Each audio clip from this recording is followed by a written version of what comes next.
kind of excited, guys. Here we are in managerial accounting, talking about some cost behaviors here in this chapter a good bit. Um, Cost behavior pattern is simply something that you're using is driving the cost. So when they talk about in the chapter what a cost driver is, it just depends on what you're doing. Like if you're putting raw materials, you'll see here in the beginning of this list here, uh, you're putting raw materials into a product to make units of some kind, then that particular item then goes in and increases only when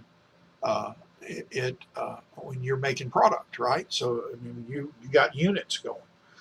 So if you have no units, then you have no cost when it comes to raw materials. So only when units are being added, if you will, raw materials are being added to those units. They do it so on a variable basis. That's a cost behavior. But take a look here, guys, at factory depreciation expense. I mean, guys, you're allocating depreciation based on a certain set uh, of life, if you will, of a factory. Then you're going to allocate that same amount each year, most likely, um, and it's going to be regardless of whether or not you are making product or not, whether or not. So it has nothing to do with how many units you make. It's going to be the same amount, right? So it's considered fixed. Okay, you'll see that here. Probable cost behavior is fixed. And then, guys, if you're going to bring in employees to make a product, we're going to call that direct labor. Um, we're going to we're going to only bring in those employees if we're actually making products. So that's distinctively especially when they put the label direct in front of the labor, that's distinctively something that is variable per the unit. So you're going to need more employees and more hours, if you will, if you're going to make more products. So think about it that way. Now, whether or not you're making a lot of product or not, the production supervisor's salary, he's going to get paid anyway, regardless of the volume that you're making, right?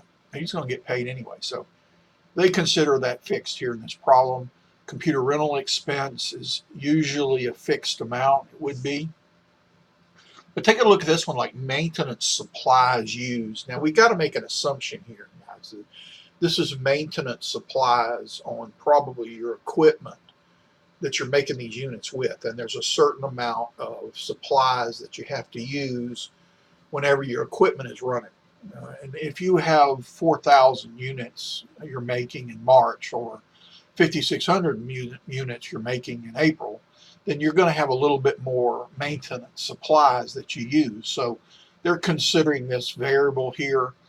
And what they've done with these ones that are variable, these three here that are variable, guys, is they have taken this 4,000 units and they divided it into this 20,800 to get this 520.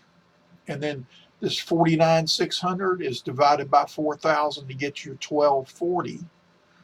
And then we're taking this 600 and dividing it by that 4,000 to get 15 cents as a variable cost for your product. Now, if you pull these numbers, guys, over and give an estimate, if you're doing 5,600 units, for example, in April, then if you pull these numbers over, you'll notice I have here in yellow, I have the fixed amounts are the same, aren't they, for both March and April, even though April has 1,600 more units you're making. But the amounts stay the same, right, when you pull them over. And then what's different? Well, we have 5,600 units times that 520, which gives you 29,120 here. And then that 5,600 units times 1240 gives you the 69,440. And then the 5,600 units times 15 gives you the 840. So we get a total estimated cost then in the month of April for the 5,600 units of 148, knowing that these all stay the same. Now I want to project something here to you. What happened to the per cost per unit for each one of these as you listed them. This cost per unit stayed the same. It was $5.20. But this cost per unit, look at that, went down. What? What do you mean? What I mean is 40,500 at 4,000 units is still 40,556 units. So the cost per unit for fixed cost then goes down when volume goes up. If you go over here, you'll see, wait a minute, the volume went up here, but the cost didn't. The cost went up here because it's variable. The cost did not go up here because it's fixed. So these fixed amounts really per unit are less in April than they are in March because they're a set dollar amount. Okay?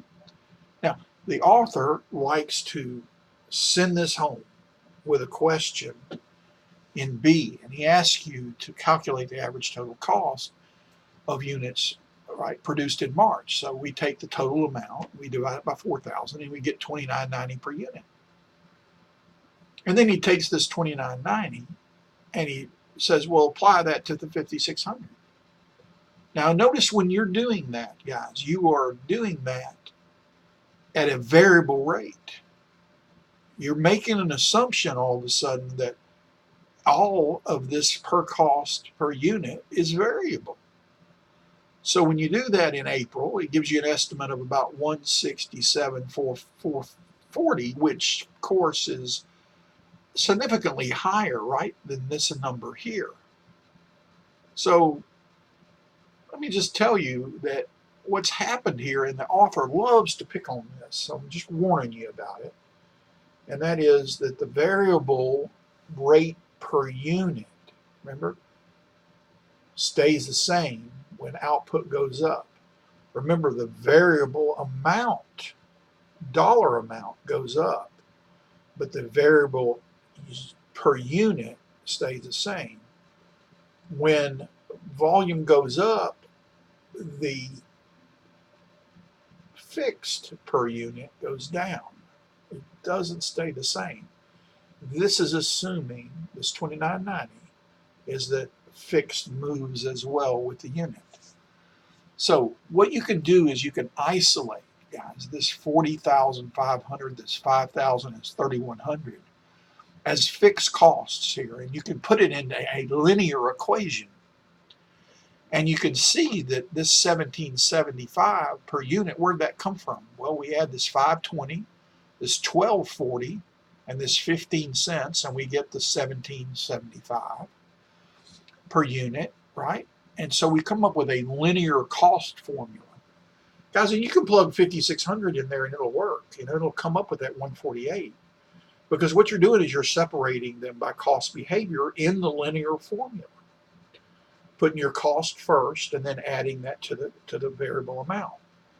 So then you can put any amount in there. You can put, 5,800. You can put 6,000 units. You can drop that in there and you can figure out what your probable cost would be using that linear formula right here at the bottom.